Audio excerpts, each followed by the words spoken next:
Sometime back, I was with one of our members and just listened to their miracle story. And I thought, wow, you know what? Other people need to hear the stories that I get to hear on a fairly regular basis of God working in someone's life. And so I asked if would you be willing to share your story with everyone else? And good news. We have someone who's brave and courageous and wants to share what God has been doing in their life in a very miraculous way. I'll let her tell the story. Hi, my name is Sandy Runyon. I'm also going to talk about my husband, Dan. Some of you will know us, some of you won't. But I wanted to talk to you about miracles. And the first miracle that we experienced, that we really know was a miracle. Dan had a heart attack, and he was rushed to St. Francis, and he said that when he got to the ER, there was a big crew of people waiting for him because the ambulance had called and said, you better get ready for this one. So he got to the emergency room. 8 minutes was all that he was in the emergency room. And they took him up to the cath lab, and they did a cath right then and there and saved his life because he had 100% blockage of his LAD, which is also known as left ascending, right? Widowmaker. Yeah, oh, excuse me, the Widowmaker. Sorry, I'm looking to Dan to find out some of the information that I need. So anyway, he said he went in there absolutely so peaceful and no worries at all because he could feel that the Lord was with him and there was no fear for him of dying. So I think that's just such a wonderful story, and maybe also give other people that are going through that maybe to think it's okay, it's not a problem. But it is a miracle, and that's what I want to really say is we do still have miracles in our day. So then Dan did end up having a second heart attack at the same Widowmaker, and he had surgery, and he's been really pretty great for that the rest of the time. So last June 9th, I had a massive heart attack, had no clues up coming to it, it just happened. I got out of bed, was starting to the bathroom, and just couldn't breathe. And some people have said, well, didn't you feel pressure? Didn't you feel pain? No, if I did, I didn't know it. So I was in the bathroom, yelled at Dan, and our older daughter is a nurse practitioner, so she happened to be staying with us at the time.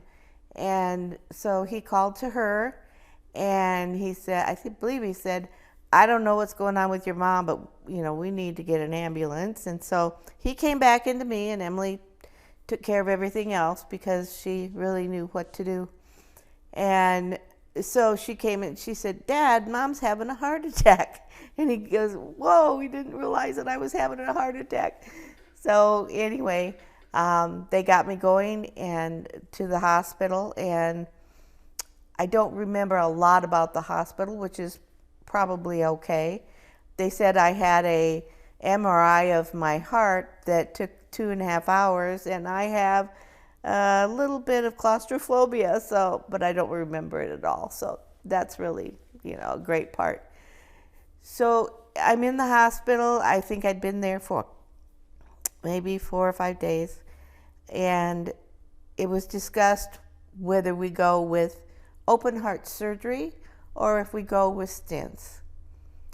Well, I was kind of in and out, and my family was pretty much discussing, which way to go. And I was pretty sick, and the doctors the doctor that was going to do the surgery really wanted me to go and have the open heart because long term it would be better. So then we were thinking, well, I probably wouldn't make it through that. And so we still decided, okay, if that's what the doctor says, that's what the doctor says. And so that's what we did. And on the morning at 5:30, and then they found out that the surgery was canceled. My doctor had to take another patient back into surgery to save his life. And so mine was, put off to the next morning to have my surgery. Well, during that time frame, I know that this was God's help with us, and the miracle that I felt at that time. And what you do is you go, oh my goodness, the Lord has given me a miracle, because we were able to think through the surgery part of it. And most likely, if we'd had the open heart surgery, I would not have done well. If I lived, I would end up in a nursing home. So there were other doctors that Emily and Dan talked to, and then they came and talked to me and said, this is the situation, and we think that, you should have this done. So then I had a different doctor that came in and talked with us, and we went ahead with the stents. Well, when I was sedated lightly, or however they say it for, when they do the heart caths, I could hear some voices in the background. And all of a sudden I heard the doctor say, yes. And right then I knew that I was going to make it through that procedure.